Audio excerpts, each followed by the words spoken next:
ایک صاحب نے نماز جنازہ کے تعلق سے یہ مسئلہ پوچھا ہے کہ نماز جنازہ جوتا یا چپل پہن کر پڑھی جائے یا اتار کر پڑھی جائے، یا جوتا یا چپل کے اوپر کھڑے ہو کر نماز پڑھی جائے۔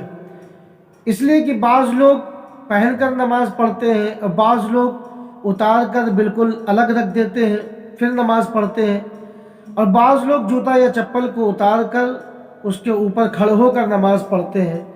تو کون سی صورت جائز ہے، درست ہے؟ اس کا جواب یہ ہے اس میں کئی صورتیں ہیں۔ پہلی صورت تو یہ ہے کہ جوتا یا چپل پوری طرح سے پاک صاف ہو، نہ جوتے کے اوپر کے حصے میں کوئی ناپاکی لگی ہو، نہ نچلے حصے میں کوئی ناپاکی لگی ہو، بالکل پاک ہو۔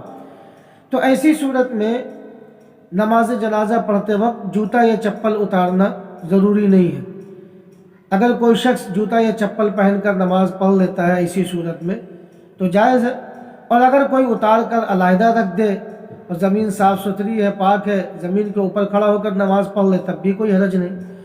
تو بہرحال اس صورت میں جب کہ جوتا یا چپل بالکل پاک صاف ہو، نہ اوپر ناپاکی لگی ہو نہ نیچے ناپاکی لگی ہو، تو نماز جنازہ کے وقت جوتا یا چپل اتارنا ضروری نہیں ہے۔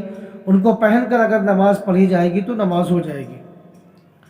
دوسری صورت یہ ہے کہ جوتا یا چپل پوری طرح سے ناپاک ہو، اوپر بھی ناپاکی لگی ہو اور نیچے بھی ناپاکی لگی ہو، تو ایسی صورت میں جوتا چپل اتار کر نماز پڑھنا ضروری ہے۔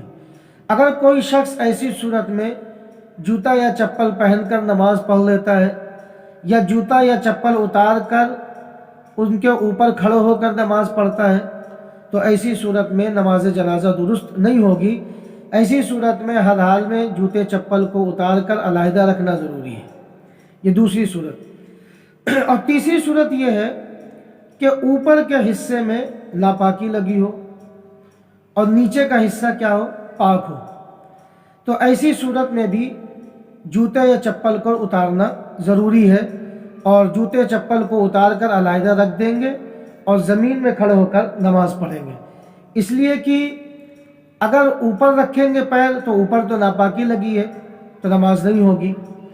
تو بہرحال اس صورت میں جوتے یا چپل کو اتار کر علیحدہ رکھ دیں گے پھر نماز پڑھیں گے۔ یہ تیسری صورت۔ اور چوتھی صورت یہ ہے کہ جوتے یا چپل کا اوپر کا حصہ پاک ہو لیکن جو نچلا حصہ ہے وہ ناپاک ہو، تو ایسی صورت میں بھی جوتے اور چپل کو اتارنا ضروری ہے۔ لیکن چونکہ جوتے کا اوپر کا حصہ پاک ہے تو اس صورت میں یہ گنجائش ہے کہ جوتے چپل اتار کر ان کے اوپر کھڑے ہو کر کوئی نماز پڑھے گا تو نماز ہو جائے گی، اس میں کوئی حرج نہیں۔ بہرحال یہ چار صورتیں ہیں۔ جو پہلی صورت ہے کہ جوتا پوری طرح سے پاک اور صاف ہو، بس یہی صورت ہے جس میں جوتا یا چپل پہن کر نماز پڑھی جائے گی تو نماز ہو جائے گی۔